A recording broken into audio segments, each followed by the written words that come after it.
So, first of all, get a quick, you can stop that for the old thing. Okay, introduction. Absolutely delighted to welcome you all to the first ever Academy podcast with myself, David Lewis. So excited to show you what we have to bring you over the next number of weeks leading into the Leaving Cert, and we're going to be interviewing staff and a couple of teachers, and I couldn't be more excited to bring you Chris Lauder today. I really feel he's going to be the one that changes our mindset to set us up into different types of study. He's going to help us do what we want to do here, is break down perceived barriers that we feel students have and allow them to believe that they can achieve their ultimate potential and a better Leaving Cert, and even further than that, get a great springboard into the life that they want to live. So first of all, Chris, thanks for coming. Absolute pleasure. Yeah, great to be here. I'm delighted I got the memo about the t-shirt anyway. Yeah, black t-shirts all around because I can't afford actually a big one, but listen, I'll talk to my boss about that. Great. So anyway, Chris, thanks for coming. As I said, really excited to hear from you and what you have to add from an outside perspective, a businessman's perspective to a student's life. So first of all, for the 0.01% of people that don't know who you are, to rob a Gary V, tell us a little bit about yourself. I think it's the other way around, actually, to be honest. Yeah. But anyway, so I'm Chris. I'm one of the founders here at the Dublin Academy of Education. So first of all, I'm really passionate about this thing called personal development, and that's why I suppose we're here today to talk about. A bit of my own background is, though, I founded the Academy with a couple of mates of mine when I came out of college in UCD back in 2010. It was the pits of the recession. Students nowadays wouldn't even know what the word recession means, but we founded what was called the Dublin School of Grinds at the time, and built it up into what it is now, which is a full-time school for 5th and 6th years and a grind school in the evening time. And it's been some journey, but what's really helped us on that journey was a focus on growing personally and building confidence in ourselves, and trying to always push our limits and expanding our comfort zones. And that's something that's really transformed into like part of the curriculum here at the Academy. So I'm actually proud to say I'm the co-teacher alongside yours truly here, Dave Lewis, at the Academy's Personal Development Club, which teaches some of these kind of life skills to students here at the Academy. So so it's great to be here. Thank you very much. Good bio, man. That's a good intro for your autobiography. Yeah, one day, please God. Fantastic. So we were saying there, as you were saying, we have this personal development club, and myself and yourself, you actually introduced it to me. We firmly believe that knowing these things, that they can give you an absolute wide base to go wherever you want in life, wherever you choose in life. Sure. I would suggest. So just for the people listening, can you just, because as we said before, we know personal development is a bit of a buzzword, and suddenly people can put filters up. How would you explain personal development to a 17, 18-year-old student? Perfect. Yeah. Well, starting off, you got to define what is personal development. Okay, let's define that, and then let's talk about how that actually can help a Leaving Cert student. Okay, so first of all, what is personal development? As you said, it's one of those buzzwords. It's one of those words that people, when they hear, they kind of grimace and they're like, oh, stay away from me. I don't know what personal development, you and your self-help. And it's like that meditation and mindfulness. It's all kind of, Irish people are a bit reluctant to engage with ideas like that. So I'd rather define personal development as something else, right? I think we've talked about this in the past. We like to define it as attitude fitness. Or what do we mean by attitude fitness?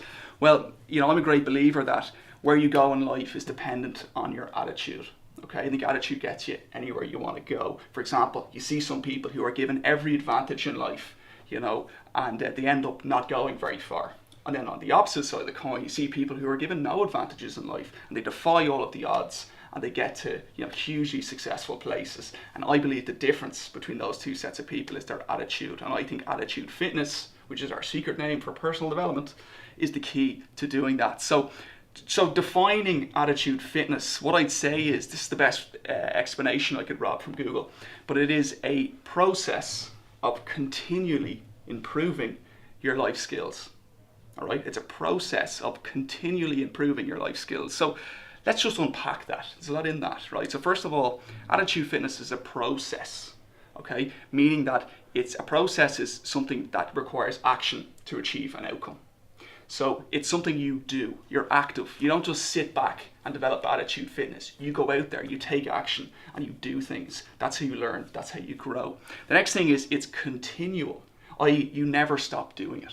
So personal development or attitude fitness is something you do for your entire life. You always work on doing. And then it's, so to just rewind, it's a process of continually improving your life skills. Now, what are life skills? What do you mean by that? Well, we talked about this before, and it's life skills are things you don't formally learn in school.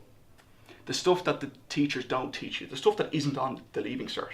Things like how to develop good quality goals, how to develop a strong morning routine, how to build good habits, how to communicate more effectively so you can get your point across, how to give a presentation, how to public speak.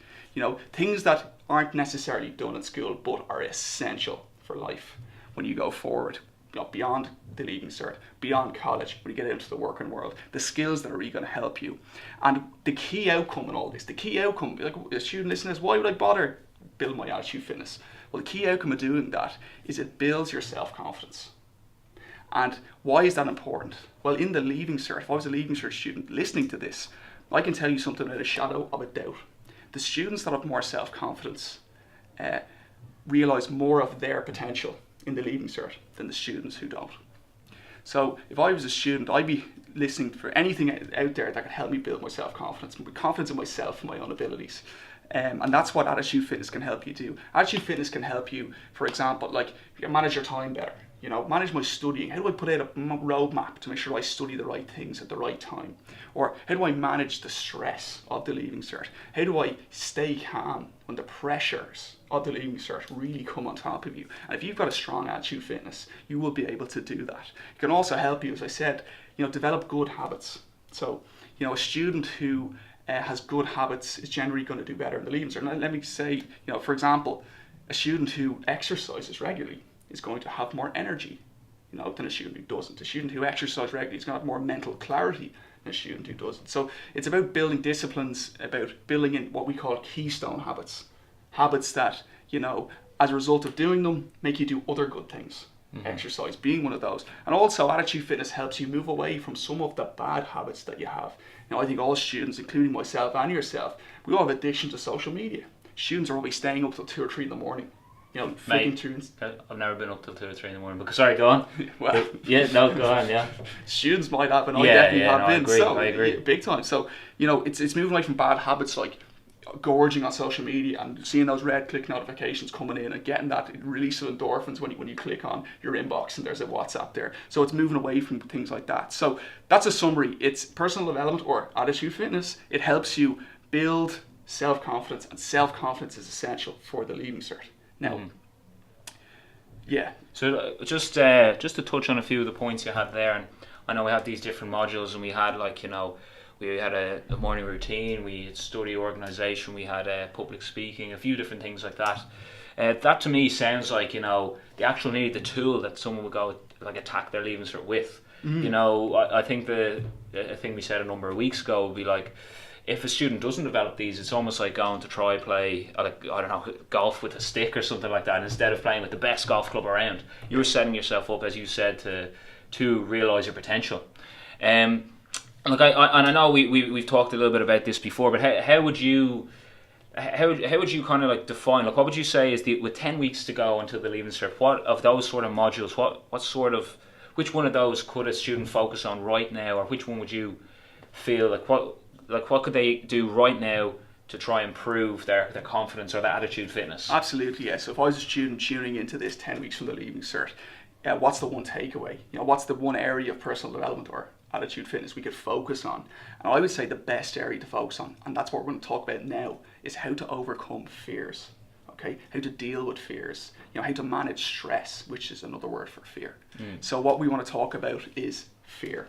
Okay, knowing what is it, and how do we deal with it when it arises. Okay, so I think what's interesting is if you think about any school, right, there's not a single secondary school in Ireland that there isn't a conversation in the corridor with students saying, geez, you know what, I'm so stressed. You literally hear it 50 times, 100 times a day. And stress, if you trace it back to its root, it's just a fear. You're afraid of something happening. Maybe you're afraid of not doing well in the test because your teacher will give out to you, or your parents might be disappointed, or your friends might think you're clever enough to hang around with them. But that's all to do with stress. Okay, so I think in order to manage stress or fear, you got to know a lot more about it. Okay, now first of all, I'd say is, what is fear? So the first step in overcoming fear is knowing what it is, right? And this is something we always talk about in our personal development club. It's like, a definition for fear is an unpleasant emotion caused by a perceived threat of danger, pain, or harm. That's like the definition. Again, robbed from Google. Now, but Sorry, if you actually, Google. Sorry about sorry, that. yeah. Sorry. The rights there are a bit of an issue, but it's an unpleasant emotion, right? So it's a thing we feel. Okay, fear. We've all felt fear. Okay, but it's caused by a perceived threat of danger, pain, or harm. Perceived threat. And I think the key word there is perceived. Okay, perceived. What that means is it's how you interpret something in a particular way, right? And the thing is, we all interpret things differently. And I think sometimes what happens is people think things are going to be scary. Think they're going to be scary, but in reality, they're not always. Now, sorry to interrupt. It's just, this is a silly enough example as some of my students will know. I've got pretty weird metaphors in class, but I remember around 2 years ago I was in Australia and I was doing a little bit of travelling by myself, not the whole holiday by myself, but a little bit. And I was up the Great Barrier Reef, and I was in this town in almost the middle of nowhere, and I had to walk by a graveyard to get down to the boat. And I was going out on the Barrier Reef a few times and doing a bit of fishing and that, and there's nothing wrong with that. But when I was younger, I suppose I used to just when you said fear, that came into my head. It's like, when am I scared?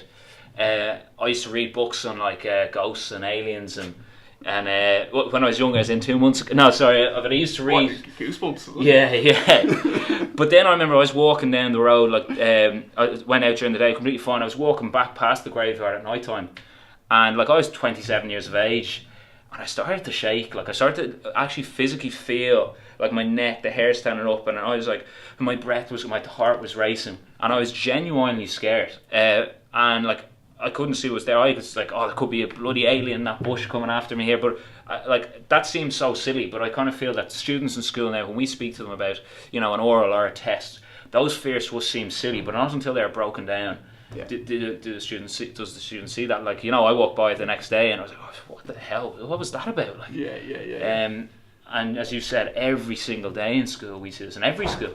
Absolutely, yeah. What's so interesting about that? You were scared. What were you scared of? When you're walking through the park in the dark, an alien in the bush. Yeah. But then you walked through it in the day and you were fine. Yeah. What was different? I suppose like you could see, you knew the lay of the land. You knew what was there. The inputs were slightly different. The inputs were different. There was a lack of certainty, and that's something we'll touch on. Certainty, lack of certainty. Another way of saying that is the fear of the unknown.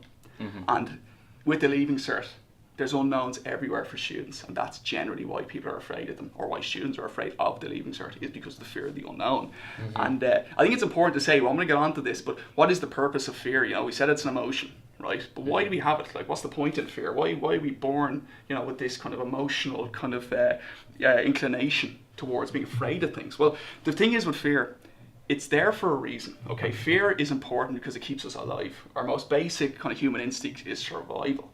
And we have fear to keep us like safe from saber-toothed tigers and stuff that back in the day, in the caveman days, that could have killed us. Fear was there so we'd run away and not go up and try and pet the thing, But over time, what's happened is, human beings, what's really interesting is, and I read this not too long ago, we're actually only born with a handful of fears, 2 actually to be exact. The fears of loud sounds and the fears of falling. We actually learn every other fear. And other fears, for example, like I'm terrified of clowns. I wasn't born with that, but I saw a film called It when I was a kid, and I still have nightmares about it. So we kind of learn our fears as we go on record. You called me a clown a couple of weeks ago, but that's no worries. I was kind of offended, but now you're scared. That's what's so scary, you man. Yeah, it's no problem. You're like a bodybuilder, but you're also a clown-like. Yeah, no problem. But so with fear, so the purpose of the fear is to keep you safe, right? So what happens is when you experience fear, a couple of things happen. Right, you've all heard this fight or flight kind of mentality. It's like, if you're in a situation where there's fear, you get fear.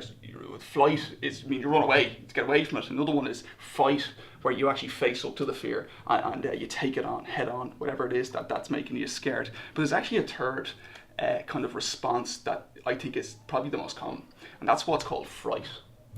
Okay, fright. So you fight or flight or fright. I think fright is probably the one that most students and probably most people can relate to. It's when you have something that's scary, like the Leaving Cert. it's so overwhelming that you just kind of pause and you're paralyzed by fear, and all you're doing is focusing on how scary the Leaving Cert is, and you don't actually do anything about it, and you just complain. And that is the worst thing you can possibly do. What you have to do is you actually have to fight it, and you have to face up to it. You know, we're talking about overcoming fears today. Unfortunately, the reality is that to overcome a fear, you have to actually face it, and you have to put yourself in a situation where, you know, you're going to be scared. And like the thing is, like, you can't get rid of fear. As I said, it's there, it's hardwired into our brains, but you have to be able to overcome fear and recognize what fear is, and you know, when you should be afraid and when you shouldn't be afraid. And I think the Leaving Cert is one of those things that has this paralyzing effect on students, and they get so afraid of it. So what can we do? What can we do to make sure that students don't get paralyzed by fear of the Leaving Cert? I think well, but I was always told to me, I remember before my oral, the biggest thing, oh, it's going to be fine, it's going to be okay. Yeah. Don't be scared of that. Which was obviously a great tactic, because I'd never thought of not being scared of it to begin with. Yeah. But obviously it didn't do anything. I was so scared of it. Yeah. Looking back. So like I know that from the Personal Development Club, you've come up and actually shown me a number of strategies, and I've tried to employ them. So I know I'm not sure you'd like to get into that now. The comfort zone theory. Absolutely, yes. So this is kind of the key takeaway from this chat today. This is kind of this thing that me and you have talked about for a long time and developed. It's this comfort zone theory, okay? And that is the way to overcome any fear you have is to grow your comfort zone so far that the thing that you're afraid of is now within your comfort zone, okay? So let me illustrate this with the board, right? So let's just say this is you, or me, this is me. And this blue circle around me is my comfort zone, right? Now, I can relate this in my own experience of something I was afraid of not too long ago. I hated the idea of public speaking, probably like most human beings on earth. I don't think there's a single person in the world who was born with the love of public speaking. And I had this big dream to one day speak in front of 500 people at an event. That's really what I was kind of aiming for. But I couldn't even speak in front of the mirror, let alone 500 people. So the idea of speaking in front of 500 people, right, would have been up there, way outside my comfort zone. Remember, this is me, this is my comfort zone. That was way outside my comfort zone. I couldn't even dream of doing that. And for a long time, I just looked at that goal and I never did anything about it. I was frightened by it. Yep. And I as a result of that, I was paralysed, didn't take any action whatsoever. But then I realised, hang on a sec, if I can just do one thing to move me in the direction of that, maybe that could help me. And so what I mean by that is I actually sat down, I wrote a speech, and I read in front of the mirror. And it was really weird, but I did it. And it actually felt quite good after it. And basically what it transpired was, I actually did a task that was slightly outside my comfort zone there. And that was like reading a speech in front of a mirror, okay? Now that felt kind of weird, a little bit outside my comfort zone, but I got through it, right? Now the funny thing was, once I had done that, my comfort zone then changed. And it grew a little bit. So the next time I went to read a speech in front of the mirror, I didn't even think twice about it. It was easy peasy. So then I was like, that's a bit of progress there, you know. And then I said, okay, well, why don't I maybe read the speech out in front of one person? So I did that. So I read the speech out in front of one person. There it is there. And that was really scary. You know, I was afraid they could judge me and think I was an idiot or, you know, say something stupid. But actually it was okay. And then what happened was my comfort zone grew again, right? And I think you can see what's kind of happening here. Then I said to in front of 3 people, then in front of 5 people, then in front of 10 people. And before I knew it, I'd said it in front of 100 people. And then as of I think it was last September, I actually gave a talk in front of 500 people. Now that process took a number of years, but that's my new comfort zone. They expanded it, you know, massively. Now if I had to do a speech again in front of people, I don't even think about it. Because I built it up slowly over time. So rather than seeing, you know, one big scary goal out in front of you, think about what's the one thing I could do that I could just move myself a little bit closer to it. One thing that's slightly out of my comfort zone that I could do that wouldn't be too scary. Yeah. And that promotes action, which is really, really the key. And the interesting thing is, you could actually thinking about this, you could probably relate this to a student who's afraid of higher level maths in 6th year. That's kind of what I was thinking about there. I think because when you showed me this theory, actually, I think I was part of the group of 3 or maybe 5. I remember these speeches and you show me this theory, and you know, you said something that you said, what's something that I can do today? Like, you can't do this today, that's in the future, but we can get closer there. And I think this with teaching higher level maths, students, first of all, they think it's everywhere. Like, they don't know what they don't know. Their comfort zone is there, and it's not helped by other people hyping it up and saying how difficult it is. But like, what I try to do with my students, and this is like a subtle thing, we first of all, we learn a few skills, we maybe do a little bit of algebra, and then, you know, we start to build up the math skills, and we show them what's on the course, etc., etc. But here, what I think they fear is literally sitting that exam. Yeah. And how I can relate this, I feel, is, okay, well, students, they can see me do all the maths they want, they can see you do all the public speaking they want, but they have to take action, like you said. So if I was trying to relate this, just kind of off the top of my head, maybe it'd be like, you know, we'll do a few sums without the answers right in front of them, because they're used to, you know, oh, is that the answer? Then they start, then they start getting confident in their answer. And I find that's actually huge. A lot of students like they genuinely feel scared their answer is not correct unless they can fully check it. And then obviously in an exam, you can't. Absolutely. And then we do a few sums, and then we build it up maybe to like a class test. Some students don't even like tests, so potentially, you know, they'd have to do a test at home. They, like, you know, put themselves under time pressure, put themselves under that. Then you start adding in a few more topics, and a few more topics, and a few more topics, and suddenly we can do nearly a paper one. And then we're like here, and we set it like under time constraints, and we get someone else to correct it. Like, so someone, it could be a friend, it could be the teacher, and students do not like it. Like, they're like, oh, this guy's going to think everything about me is terrible because I thought 2x and 3x was z, or something, like, you know, something like that. And realistically, the person correcting it doesn't care, but it's just getting that feeling, getting used to it, and wading into the water. And then what we do is we build it up to a second paper and a full-on mock. And then what I would suggest all the students to do is consistently time themselves, correct themselves, see where they go wrong, show, like, be fully honest with where they are, and then hopefully they will have done by the Leaving Cert, like we do, like the harder end of the Leaving Cert questions. Most of the maths ones will be just hard, easy, but, you know, around the middle is probably where it lies. And then, like, once they have conquered and seen these high, like, hard questions under time pressure, knowing it's getting corrected, well, then they're nearly here, so they have to come back in for their Leaving Cert. But that's the way I would think about it. So nearly as well, we've done it. When you've done the speech 10 times in front of 500 people, you know, you can do it nearly in your sleep. Oh yeah, no preparation kind of thing. It's kind of like confidence, right? In anything, is like a muscle. Okay, if you went into the gym when you were 15 and you put 150 kilos on the bench press and you'd never lifted a weight before and you tried to lift that, what would happen? Miracles. No, I wouldn't be able. I know again, and it would have scarred me, and I would recline from actually probably trying it again. Absolutely, yeah. But what you actually did was, now you can bench 150, I'm sure, maybe close, but like, you would have built that slowly over time with progressive overload, a little bit heavier every week, bit by bit, and that's how confidence grows in anything, and that's so important. And it's never ever jump way too far into your comfort zone. It's going to it's unlikely you'll do anything anyway. It's unlikely you'll even jump if that's where your focus is. You know, if you're thinking about building a wall, right, I'd say don't focus on building the entire wall, you know, a wall of confidence. Just focus on laying a brick.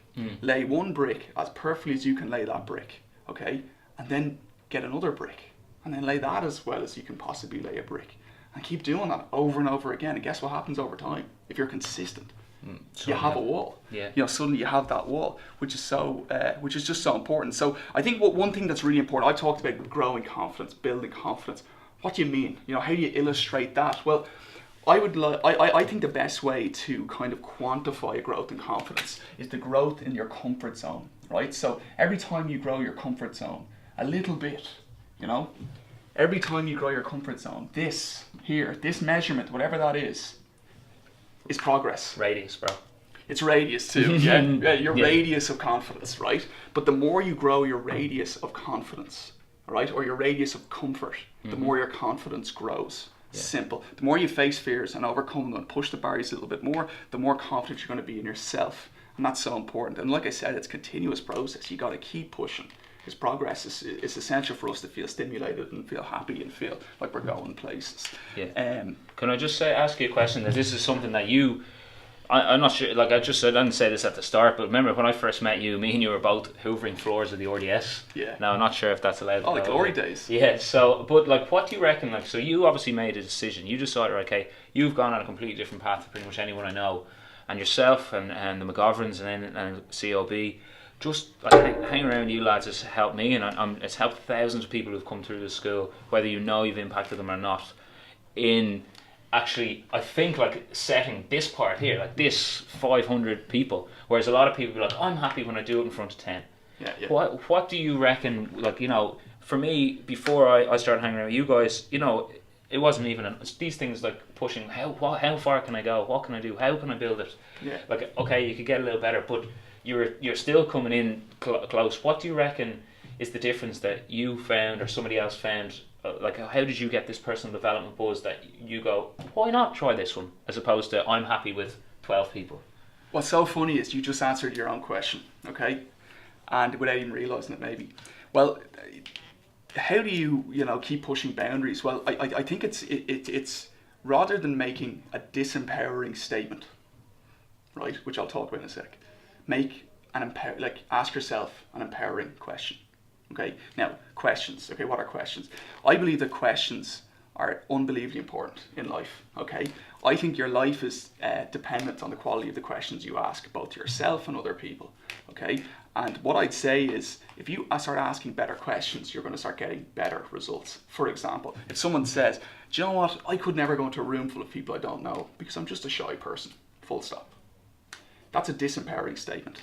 How much action is that person going to take to try and become a more confident person? If they say to themselves over and over and over again, I'm just a shy person, that's just not me. Yeah, it becomes nearly a law of like the law of gravity almost. Yeah, exactly. It becomes their belief, their identity. You know, they've references to back that up. Whereas if someone said, do you know what, I struggle a bit with confidence, but I want to get better. What's one thing I could do to start improving my confidence? How much different is that to saying I'm just a shy person?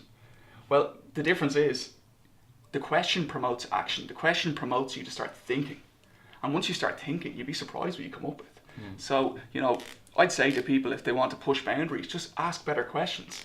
When someone said, when we started the school, people laughed at us. They said, well, sure, what do you know about education? You don't have a clue what you're doing. And we were saying, well, how hard can it be? I'm sure we can figure this out. Other people have done it. Why don't we just find out from them? And why don't we model other people who've been successful at it and then improve on it? And I think the words "how hard can it be" are very powerful. Yeah. Because it really helped us in pushing things on. And I'd say to any student, if they're terrified of higher level maths, okay, they're terrified of French, or they've just never been good at accounting, just ask, well, other students can figure this out. It can't be that hard. I just haven't asked the right questions yet. Maybe I need to seek out help from someone who really knows their stuff, or maybe a student in my class who's really bright that I could ask for help. Or maybe I could start, doing tests, like you said, and asking the teachers to correct them. Promote action. Ask yourself good questions. Don't just say I'm crap at maths. Full stop. Ask yourself, how can I get better at maths? That's what I'd say. So like a disempowering statement. I think this is huge. Drastically different to like an empowering question. And just a how. You're trying to find a solution or something, even small, that you can do now. Yeah. I think that's huge. So it's like that attitude fitness, what we're talking about now. Like, it's not what happens to you in life that determines your destiny. It's what you do about it. We've all had bad stuff happen to us. Sometimes bad things happen to the same people, and one person goes one way and the other goes a totally different way. And the difference between those people, like I said at the start, is their attitude and how they saw the problem. Yeah. Some people see a problem, some people see a challenge, and some people see a solution. Yeah. So encourage to ask yourself better questions. Yeah. That's fantastic, unbelievable.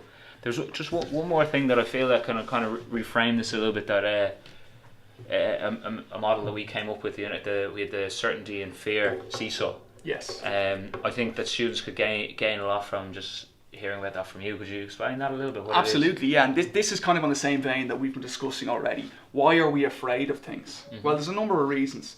Obviously, to keep us safe, from saber-toothed tigers. They're what I like to call reasonable fears, things that might actually kill you. Yeah. But then there's this other bracket called unreasonable fears, with things that you shouldn't really be afraid of. Yes. Yeah? And why do we experience unreasonable fears? For example, public speaking, the Leaving Cert, driving. All I would categorise as unreasonable fears. And why do we have these? Well, it's because we're afraid of being judged by others. Now, what if we public speak and we make a and arse for ourselves and we look terrible and people will think we're a lesser person. So it's this kind of fear of, you know, being judged, or a fear of loss, you know, a fear of, and this is the biggie, the unknown. Like you said, when you were in the park in Australia in the dark and there was aliens there, you know, in the bushes, you thought that's because you had lack of certainty. Whereas in the daytime, you could see there was no aliens. Because they were small, so I could have batted. They were. So this certainty seesaw thing I'm talking about is, if you have to enter into a situation like the Leaving Cert, right? There's so many unknowns there. Like, what's the room going to look like that you're going to be in? Like, what kind of time pressure do you know you're going to be under? You know, what topics are on each paper? These are all things that you need to know before you go into the exam. So if students don't know these things, if they don't know the basics, you know, of the Leaving Cert, what they're going into, they're going to be extremely stressed because they don't know what they're heading into. So I'd say to any student, if you increase certainty around something, you reduce fear. So it's like a seesaw.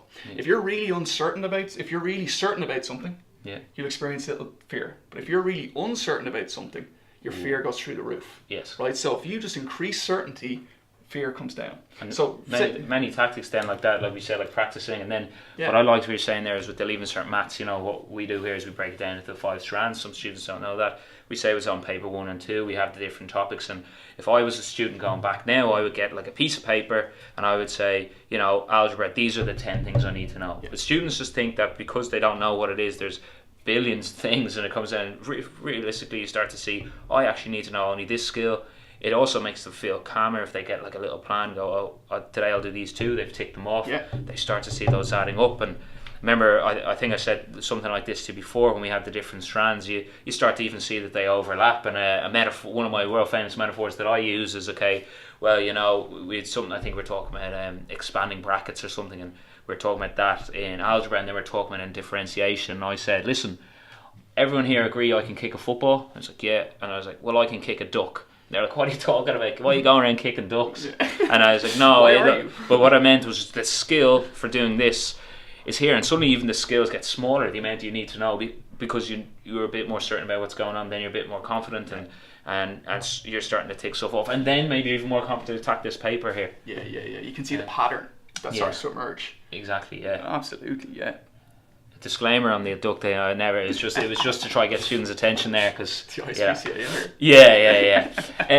all right, Chris. So I think that just with this, just before students leave, and or before we leave actually, so you know we got to head off, but just to wrap it up, first of all I'd like to ask you, I think it's important that students know the first.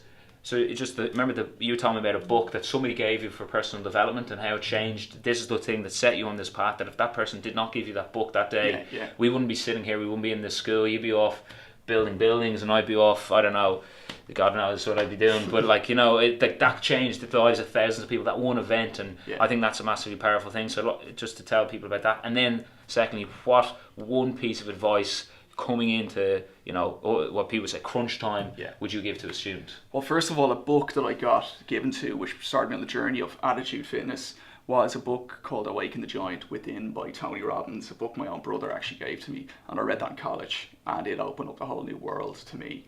And that world was that confidence was a skill. A skill is something you can learn. I thought people are just born confident. No, confidence is learned by constant practice. You know, confidence in anything. I don't mean in general, but just confidence in anything you can build. And so that book, Awaken the Giant Within, it's a beast. You know, don't try to read it now if you're leaving certs in 10 weeks. Wait till the summer when you're, you know, in Napa, Magaluf, wherever it is. Students are going these days. County Kerry. County Kerry, yeah. So my one piece of advice, my closing statement would be to Leaving Cert students to say, you know, don't exaggerate the implications of not performing perfectly in the Leaving Cert. So don't exaggerate, you know, how bad your life might turn out if you don't do a perfect Leaving Cert. I remember when I was in school, I didn't have a clue what I wanted to be when I grew up, like everybody, and then you're expected to fill out this career shopping list called the CAO, which I did, and because I was good at maths and I like Lego, engineering, all 8 choices engineering, and I was so afraid that if I didn't get into one of those engineering courses, all my friends would go to college and I'd be stuck at the dock and the careers boat would leave without me. And I'd have no mates, and my life would be awful. And as a result of that, I was very scared of the Leaving Cert, right? But the funny thing is, looking back, I've never worked a single day in my life as an engineer. It was a great degree and I'm happy I did it, but you know, it didn't define me as a person at all. And what I'd say to students is the Leaving Cert's a really tough exam. It's going to push you and challenge you, but it will not define you. Okay, the Leaving Cert is worth putting a lot of energy and effort into and challenging yourself. But if you don't perform perfectly, it will not be the end of your life. You will do well regardless, and you will look back at the Leaving Cert and you will think, wow, that wasn't the be all and end all.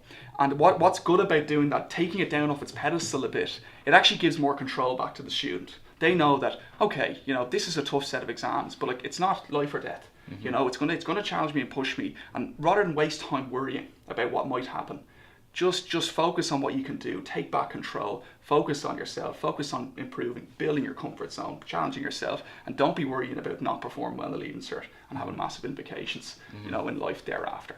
Yeah, I think so. Like use it as a platform to go where you want to go with your life, if that's the way you want to go. But so do your best, get the lessons from it. Exactly. Fantastic, mate. That's unbelievable. I think for me personally, I look forward to listening back and acting again on some more of these and see where I'm actually putting into place and where I could do better.